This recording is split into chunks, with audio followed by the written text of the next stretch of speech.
Once upon a time, there was a woman named Anene. She was known for her incredible cooking, and her food was the best in town. Everyone loved eating at her shop. Even the wealthiest men in the community always ate at her local shop. These men would often abandon their wives' meals just to eat Anene's delicious dishes. This, of course, didn't sit well with many married women. They were annoyed that their husbands preferred Anene's cooking over their own. But Anene didn't mind. She was excited that everyone loved her food. However, it wasn't always this way. A year ago, Anene's cooking talent was known by only a few people. She only had few loyal customers who appreciated her meals. But a few months ago, everything changed. Suddenly, so many people from different towns started rushing to her shop to taste her food. Her popularity increased, and every morning, a long line of eager customers formed outside her shop, waiting for her food to be ready. Business was going very well, and she was making a lot of money. But despite her success, Anene wasn't looking good. She always looked tired and worn out. She refused to hire additional help, choosing instead to rely on her children for assistance. Anene had 4 children: Chigozie, Chidimma, Chioma, and Chima. The boys, Chigozie and Chima, and the girls, Chioma and Chidimma. They assisted their mother every morning to prepare different meals. Every day, they worked tirelessly from dawn till night, and this routine continued daily. While the family's business was successful, the physical strain on Anene and her children was evident. One cold afternoon, Chigozie fell gravely ill. He could barely get out of bed, and his siblings hurried to inform their mother. To their shock, she told them to get ready and start preparing to cook. Her eyes were filled with sadness and pain as she glanced at Chigozie, but she left him at home with only some food to eat, hoping he would recover before they returned. When Anene came back that evening, she rushed to check on Chigozie. She called his name, but there was no response. Worried, she touched him to see if he was asleep, only to realize that he wasn't breathing. She quickly carried him and rushed him to the clinic. The doctor examined him and delivered the devastating news that Chigozie was gone. With a heavy heart, Anene carried her son's lifeless body and buried him quietly. Not a single tear escaped her eyes as she returned silently to her room. The next morning, her other children asked about Chigozie. Anene told them bluntly, "He is dead." Shocked and heartbroken, the children bursted into tears. But before they could even grieve fully, Anene raised her voice at them, urging them to go and start cooking immediately. Not long after, tragedy struck again. Chidimma was hit by a strange illness. Anene took her to the hospital in a desperate attempt to save her. Few days later, Chidimma felt a bit better, and Anene brought her home.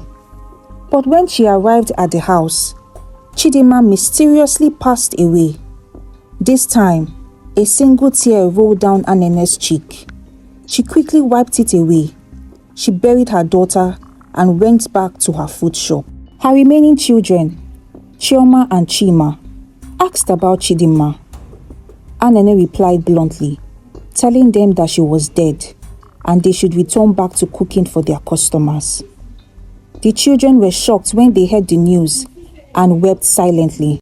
Despite the unbearable loss, Anene continued cooking as though nothing had happened. One morning, Anene noticed she was gaining weight unusually fast. By the next day, her body had grown even larger. Her customers noticed the changes, but assumed it was because she was eating well. However, things became worse when her condition escalated. Within days, she became so swollen that she could no longer get out of bed. In desperation, She called her daughter, Chioma, and told her to fetch Mama Nedu, an old woman who lived in a tattered dark house on the outskirts of town. Chioma hesitated, scared of the tales she had heard about the old woman, but she had no choice. She quickly went to call her. When Mama Nedu arrived and saw Anene's condition, she shook her head in disbelief. "Did you follow all my instructions?" Mama Nedu asked sternly. Anene nodded quickly, insisting that she had. The old woman wasn't convinced. She turned to Chioma and asked, "Has your mother ever drank water while cooking?" Chioma, confused, thought for a moment. Then she remembered a hot afternoon when her mother, overwhelmed by thirst, had unconsciously drunk the water Chima had brought her. Mama Nedu sighed deeply. She shook her head and said, "When you came to me, I promised to make you famous and ensure your food will be loved by everyone. But I warned you to never drink water while cooking and never miss a single day at work. You broke the rules." Suddenly, tears streamed down Anene's face as she begged Mama Nedu for help. The pain she was enduring was unbearable.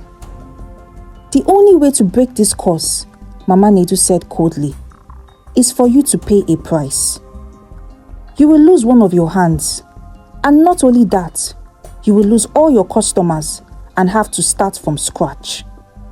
Anene cried harder when she heard this, overwhelmed with regret. If only she had been content with the modest success she had before seeking Mama Nedu's help, all these wouldn't have happened. See what greed and impatience had brought upon her. With no other choice, she agreed to Mama Nedu's terms. Days later, she was back to her normal weight, but she had lost one of her arms. Anene's business collapsed, and her once successful shop was empty, so she decided to stop cooking altogether. She spent her days alone, crying and drowning in regret.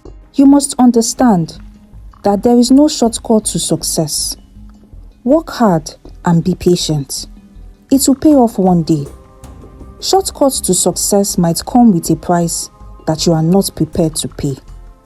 The end. If you enjoyed this story, please like, share, and subscribe.